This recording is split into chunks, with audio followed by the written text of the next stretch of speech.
Nada, pues como contaba Francisco, pues tengo ahora el desafío de coger todos los puntos que hemos tratado a lo largo del día y tratar de darle un sentido, ¿no? Hemos hecho una curaduría muy aplicada a lo largo de, digamos, de todos estos meses de preparación. Y pues primero, muchísimas gracias por todos los que me han tenido la paciencia de aguantarme en todos los talleres, en ser insistente, pero la idea era elevar la calidad de la conversación y espero que hoy se lleven esa sensación, ¿no? Ha sido un día largo, ha sido un día cansado, porque son muchas horas de densidad, digamos, de muchos temas. Y mi labor ahora es tratar de cerrar hacia arriba con emoción y de simplificar y sintetizar la mayoría de cosas que se han dicho aquí. No tengo una tarea fácil y espero estar a la altura de semejantes cabezas que hemos tenido hoy reunidas, ¿vale? Y esto acá, vale. Hay una pregunta que surgía, ¿no?, en el momento mismo que estábamos configurando este evento y era esta. ¿Cómo hacemos para conectar capital con el impacto? Por eso escogimos ese claim, ¿no?, de Building Impactful Horizons. Creemos que ahí hay una pregunta por responder todavía abierta y esperemos que al final algún tipo de luz veamos para tratar de responder esta pregunta, ¿no? Y para tratar de responder esa pregunta me permito hablar un poco de mí, de mi historia. Yo soy diseñador industrial. Estoy aquí en una casa de arquitectos y de gente que se dedica a la construcción y al mundo real estate de carambola. Pero yo, de base, soy diseñador industrial. Hacía cacharros, muebles, y bueno, tuve la oportunidad de exponer en Dubái, en Brasil, en diferentes partes del mundo, muebles, en su momento, hace demasiados años. Luego me dediqué más al mundo de la innovación, pero la gran pregunta que había detrás era el valor de las cosas, ¿no?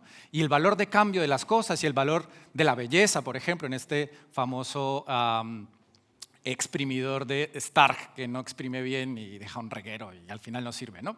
Pero era el valor de las cosas y cómo el valor de las cosas evoluciona, ¿no? Y yo soy de Bogotá, lo notarán por mi acento, llevo en España unos 18 años, y soy del parking más grande de Latinoamérica, ¿no?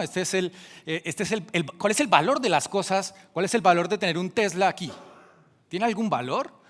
Y luego, en esos 18 años, he vivido en diferentes partes en Madrid, a veces en la periferia, ahora en el centro, y cuando vivo en una ciudad turistificada y estoy pagando un arriendo bastante alto por vivir ahí, porque decidí vivir ahí, me encanta Madrid, ¿cuál es el valor de mi barrio cuando tiene este tipo de circunstancia, ¿no? Está masivo de gente y de alguna manera me siento expulsado del barrio? O en los múltiples viajes que hago con la empresa, pues hay un nodo particular de gestión y de acción que es Panamá. Y el skyline de Panamá es brutal, ¿no? Que parece casi que una muralla y que jamás se ven luces prendidas, ¿no? ¿Y cuál es el valor de inversión de un apartamento ahí que nunca está siendo usado? ¿Cuál es el valor de las cosas? Y alrededor de esa pregunta de cómo se crea, cómo se captura, cómo se entrega valor, pues tratábamos de desmenuzar las complejidades de las muchas cosas que nos han contado hoy, como las preguntas básicas, ¿no? A las preguntas básicas. Y me atreví a tratar de sintetizar en una diapositiva el meollo de la cosa que se ha dicho hoy, ¿no? Pues tenía la ventaja que estaba detrás de cámaras durante meses escuchando a todas las personas que han hablado hoy, ¿no? Y la gran pregunta es, ¿cómo hacemos para ser competitivos en un mundo, ¿vale? En un mundo en el que ahora tenemos que ser competitivos, en un mundo en el que ya no todo vale, en un mundo en el que ya no se vende todo lo que hacemos, tratando de solucionar esta dialéctica, tratando de solucionar esta dicotomía, ¿no? Que por un lado está el valor perdurable, este mundo de lo sostenible que está buscando responsabilidad y compromiso, proyecto y propósito, comunidad y pertenencia. Hay una parte del mundo que nos reclama eso, pero al tiempo nos reclama algo diferente, algo que al menos ideológicamente parece está al otro lado, ¿no? Y es ese mundo del valor significativo, el mundo de las experiencias, donde lo que nos busca es flexibilidad y adaptabilidad, ¿no? Es este mundo más de la movilidad y la libertad, de la conveniencia y la proximidad. Y que pareciera que están en lados opuestos. Y de alguna manera el reto de lo que se nos ha hablado hoy es tratar de sacar una oferta de mercado que sea competitiva respondiendo a esta dualidad, ¿no? Es un mundo mucho más que reclama inmediatez y liquidez versus otro que está demandando profundidad y solidez. Y no es que alguien esté mintiendo, es que esas dos cosas coexisten. Y justamente este mundo líquido, esta modernidad líquida de Bauman que nos enunciaban esta mañana, permite que esta cosa ambigua coexista, ¿vale? Y de alguna manera, a partir de esa dualidad, he tratado de sintetizar en 12 vectores las tendencias que hemos visto a lo largo del día, ¿vale? Y que de alguna manera refleja esas transiciones que está viviendo el real estate. Y la está viviendo en estos 12 vectores. Y los hemos dividido en 4 cuadrantes, unos que tienen que ver con cómo es el negocio, otros de cómo es el producto, otros de cómo es el usuario y otros cómo está cambiando esa relación con el usuario, ¿vale? Y voy a enumerarlas casi, porque digamos las hemos visto a lo largo del día, simplemente es para que tengamos una imagen mnemotécnica y que la logremos como fijar tanta bombardeo de información, ¿no? Entonces, la pregunta va alrededor del valor, ¿no? ¿Cómo se crea valor? Pues oye, estamos pasando del contenedor del metro cuadrado ahora a el mundo del contenido, el mundo de las experiencias, el metro cúbico, ¿no? Es de metro cuadrado a metro cúbico y ahora el megavatio, ¿no? Ya nos meten además una variable ahí que habría que sacar una derivada. Estamos pasando de cómo se entrega valor de la propiedad al mundo del acceso, ¿no? Ya no me interesa tener en propiedad, sino me interesa el acceso al servicio. ¿Y cómo se captura valor? Oye, antes pillaba tajada en la transacción de ese ladrillo, en la intermediación de un mercado, de un gap de renta, ahora estoy metido en el mundo de la operación, ¿vale? Y digamos, a nivel agregado, esta sería como la tendencia alrededor del negocio. ¿Y cómo está cambiando el producto? Para responder a eso, pues oye, antes teníamos unos usos muy segmentados, muy verticales, muy divididos, y esta realidad líquida pues, ha permitido unos usos más mixtos, más híbridos. También nos hace preguntarnos cómo se disponibilizan las soluciones, ¿no? Se habló mucho también de la lógica de territorio. Antes tenía una serie de soluciones, y pensemos en un gimnasio, una biblioteca, diferentes soluciones pensadas por activo, como si el activo fuera una unidad individual, una isla que está en el vacío, versus cómo disponibilizo soluciones conectando mi cartera inmobiliaria, ¿no? Cómo pienso en soluciones conectadas y que se sirven entre ellas, ¿no? ¿Cómo se relacionan con el territorio? Pues justamente como estoy conectando. Ya no solamente tengo esos nodos individuales, sino que empiezan a estar interconectados en redes. Todo está ahí como una cadena causal. El usuario, ¿cómo está cambiando? Pues antes tenía o entendía y segmentaba a estos individuos aislados y ahora los estoy entendiendo como comunidades a las que tengo que servir, cada vez más de nicho, cada vez más tribales. Nacho nos hablaba esta mañana un poco de esas tribus, ¿no? Cómo entiendo esas diferentes tribus y cómo en función de esas tribus logro segmentar mucho mejor, ¿no? Antes teníamos o venimos de tener una segmentación también por foco monogeneracional, entonces estoy segmentando a través de ciertas generaciones y ahora no, estoy tratando de ver cómo las tribus, esas tribus, tienen intergeneracionales. No necesariamente el sector etario, el segmento etario está respondiendo a una tribu, ¿no? A un comportamiento. ¿Qué más vimos? Estábamos haciendo soluciones inmobiliarias que respondían a cosas estáticas en la vida, ¿no? Como un estilo de vida. Hay alguien que necesita este estilo de vida y ofrezco una solución como si ese estilo de vida fuera a durar para siempre. Y lo que ha habido es una evolución hacia entender que cambiamos. Vaya descubrimiento. Pues sí, lo entendimos y lo incorporamos, que cambiamos y que las soluciones inmobiliarias podrían adaptarse a lo largo del tiempo a nuestros diferentes momentos de vida. Javi Creus nos enunciaba esta mañana también, oye, y además, no solamente en los diferentes momentos de vida, sino enfoquémonos en esos momentos de transición, ¿no? Y por cerrar, los últimos 3 vectores de cómo es esa relación con el usuario, ¿no? Al final, antes nos ponían algunos ejemplos de cómo está cambiando esa relación y cómo desafía ciertos modelos, ¿no? Hay un usuario que lo que valoraba antes era el valor, el uso, la utilidad, ahora está yendo a valorar otras cosas, ¿no? Está yendo a valorar el impacto. Valoraba y premiaba la estabilidad y la confiabilidad, ahora está valorando más la conveniencia. Valoraba y se vinculaba además a largo plazo y se metía en cosas de hipotecas a largo plazo y ahora no, un momentito, ya voy a meterme más en cosas flexibles al corto, ¿no? Entonces, hay una serie de elementos que sueltos pueden, digamos, parecer anecdóticos, pero que cuando lo vemos de manera agregada, pues nos ayudan a entender un poco el panorama de lo que está pasando. Voy por la mitad de la charla, ya les conté lo que les tenía que contar. Fui como metralleta. ¿Por qué? Porque no era lo que me interesaba, ¿vale? Mi afán era recoger lo que se ha dicho hoy, pero realmente esto que me queda para adelante es como el aporte que quería hacer la conversación, ¿no? De qué preguntas son las que me está abriendo esto que está pasando, qué tensiones son las que trae, cuáles son las cosas que no quedan tan resueltas. De alguna manera lo que nos está poniendo sobre la mesa es que estamos cambiando inclusive cómo entendemos la inversión, ¿no? Estamos tratando de pasar de una idea del stock al flow. Javi Creus también esta mañana nos hablaba de la vivienda, cómo pasamos del stock al flow. El ladrillo había sido por excelencia esta cosa que guardaba el valor y permanecía en el tiempo. Su estabilidad era lo que premiábamos. Pero justamente lo que nos está diciendo las tendencias es lo que más va a tener valor es su capacidad de adaptabilidad, por tanto el flow. Nuestra lógica de inversión está pasando del stock al flow. Se nos decía también en el panel anterior, hey, antes estaba invirtiendo en un activo, en el ladrillo. Ahora estoy pasando a invertir quizás en la empresa que va a operar ese ladrillo. Entonces cambia la lógica de inversión, porque va a tener más valor aquella empresa que va a poder adaptarse a lo largo del tiempo y tiene en su plan de negocios toda su posibilidad y su programación de adaptación que el ladrillo en sí mismo. Y por tanto, además, va a estar en juego la lógica de la propiedad versus el uso, ¿no? Ya no solamente porque pasemos de la lógica de producto a la lógica de servicio, sino porque ¿en qué vamos a invertir? Si yo como particular no quiero tener una casa en propiedad porque no va con mi estilo de vida, porque soy nómada digital, porque quiero viajar y no quiero tener grandes anclas en ninguna parte, pero quiero invertir, ¿qué me está ofreciendo el sector inmobiliario como inversión? Pregunta abierta, ¿sí? O me vuelvo un inversor porque me voy a viajar por el mundo y esto lo subalquilo. Deja una pregunta abierta interesante, ¿no? Porque si no estaría dejando la inversión solamente para los grandes capitales. Entonces deja una pregunta muy interesante allá, ¿no?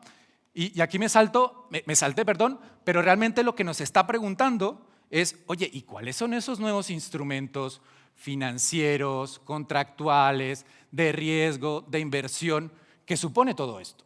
Porque los instrumentos que tenemos responden a otra lógica, responden a la lógica que veníamos en las gráficas del gris, no de la roja. ¿Sí? Bien, responden a otra lógica y es ahí donde más nos está desafiando a innovar, ¿no? Guillermo ahora nos hacía una apología a defender digamos, el logro que tiene la legislación para responder de una manera amplia, sin condicionar el mercado. Ha marcado un campo de juego bastante amplio para que nos deje jugar. Bueno, ahí tenemos desafíos y preguntas abiertas por responder, ¿no? Sin embargo, nada de esto ha respondido a la pregunta con la que abrí. ¿Cómo conectamos capital con impacto? ¿No? Y aquí es donde, digamos, empieza a ser importante tomar postura, ¿no?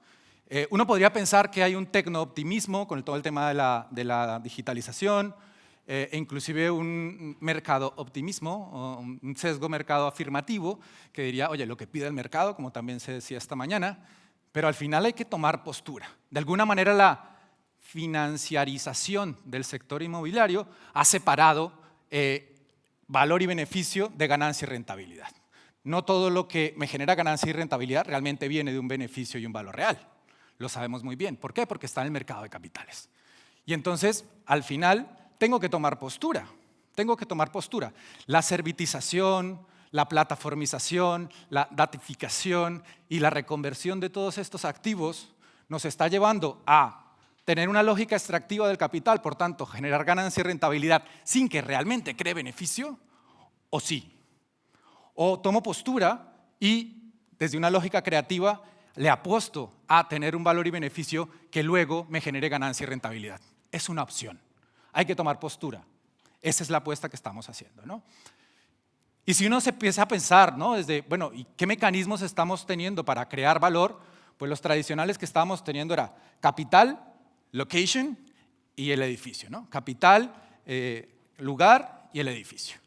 Pero deberíamos ir más allá, ¿no? Deberíamos ir más allá y lo que hemos visto a lo largo del día es que es posible ir más allá y es posible tener experiencias alrededor de esos edificios y que esas experiencias además creen valor positivo. ¿O no? Sigue siendo opcional. ¿Por qué? Porque yo puedo pensar esto mismo desde la lógica de la escasez, donde mi postura pueda ser mitigar la pérdida de valor futuro, desde esa lógica extractiva en la que separo beneficio de valor y por tanto, oye, yo voy a meter un capital, voy a tratar de sacar plusvalía de la renta, del gap de renta en ese lugar, voy a construir un edificio, voy a crear una experiencia molona para poder atraer a cierto público y segmentar para poder estar más enfocado y oye, si no hago tanto daño, pues está bien, ¿no? Versus una apuesta diferente. Una apuesta que ya se nos enunciaba esta mañana. Eso es una opción, hay que tomar postura. Puedo apostar por el impacto, que alrededor del impacto pueda tener experiencias de valor que estén vinculadas a ese impacto y a partir de ahí construir soluciones edilicias, construir soluciones de placemaking y que por supuesto eso va a atraer el capital. De alguna manera nos está hablando de dos aproximaciones, ¿no? Una mucho más tradicional, donde lo que tiene valor es lo escaso, ¿no? Oye, ¿el oro por qué es valioso? Porque es escaso. ¿Sí? El lugar y ciertas locations, ¿por qué son valiosos? Porque son escasos. ¿Sí? Y por eso tienen valor intrínseco, aparentemente, ¿no? Pero si yo pienso desde la otra lógica y puedo pensar en la abundancia ¿de qué? En la abundancia de lo que más se necesita. Va a tener valor aquello que más se necesita. Y justamente estas apuestas de abundancia son las que empiezan a tener mayor eco en esta lógica de diseño regenerativo, ¿no? Donde, con perdón, ya no vale no joderla tanto, sino que ahora hay que apostar a crear valor positivo. Y ese crear valor positivo viene desde la abundancia. Y la apuesta aquí es que pues, todo se diseña. Tú diseñas el edificio, por supuesto, de eso venimos. Diseñas cómo ese edificio va a afectar el lugar, por supuesto. Diseñas la experiencia que va a suceder en ese ecosistema, espacio, lugar, por supuesto, pero además puedes diseñar el impacto, lo puedes diseñar. Y puedes diseñar además cómo va a ser ese movimiento de capitales. Apostémosle a esa lógica, a una lógica en la que todo se diseña. Y a esta lógica en la que todo se diseña, este metadiseño es lo que llamamos diseño estratégico y que es posible hacer diseño estratégico de productos inmobiliarios. Yo vengo de un mundo que no habla del producto inmobiliario, vengo del mundo más de diseño de productos digitales y para nosotros esto era natural. Y de repente, pues, entrar, como no estoy en la sopa, pues veo otra manera de conectar los puntos. Y empezamos a hablar de esto, ¿no? Un mundo en el que ya no solamente hablamos de el mundo de los edificios y los lugares y el mundo del mercado y el negocio, sino que empezamos a hablar de un ecosistema mucho más complejo. Un ecosistema en el que importa la experiencia que viven esas personas dentro, importan las comunidades que están generando dentro de esos espacios e importa el impacto y el territorio que están afectando. Al final lo que está es cambiando la conversación. Está cambiando la conversación porque de repente estoy elevando esa conversación y estoy teniendo que interactuar con otro tipo de actores. Y para interactuar con ese otro tipo de actores necesito otro tipo de procesos. Ya no me puedo acercar de manera igual, ¿no? Y tengo que colaborar en ecosistema con otros. Porque además todo esto sucede a lo largo de una cadena de valor. ¿Sí? Y ya no vale solamente con que el territorio es un objeto de investigación. Voy a investigar el territorio. Voy a investigar a mis usuarios. Voy a investigar a la comunidad. Y con todo eso en una coctelera hago un producto. No. Realmente el cambio de aproximación lo que nos está llevando es a pensar que estos diferentes niveles necesitan, por supuesto, una parte de investigación y conceptualización. Tengo que llevarlo al diseño de ese producto inmobiliario, pero que esté acompañado de también lo demás. El territorio necesita una capa de diseño. La comunidad necesita una capa de diseño. Y luego de implementación. No es que me olvide, y ya está el edificio y me olvidé. No, necesita ser construida y necesita ser sostenida, necesita ser operada. Multinivel, una capacidad de operación multinivel. Y esta lógica de diseño estratégico realmente lo que nos está invitando es a esa altura de miras, como se dice, ¿no? Estamos pasando de pensar a entornos, a sistemas, de pensar en una manera muy enfocada en el presente y las necesidades del presente, a anticipar esas necesidades futuras y por tanto en pensar en el capital en un sentido amplio desde la lógica de escasez a la lógica de abundancia. Sistemas, futuro y abundancia como una manera de acercarse al desafío inmobiliario. Eso era lo que quería contarles. Muchísimas gracias por la paciencia y por la energía y aguantarme hasta el momento. Y recuerden esto, ¿no? El mejor edificio es el que no se construye, el peor edificio es el que no se usa, y que lo vuelve sostenible es que sea un negocio sostenible, para que esta imagen en la derecha no sea tan mala. Muchas gracias. Bueno, muchísimas gracias.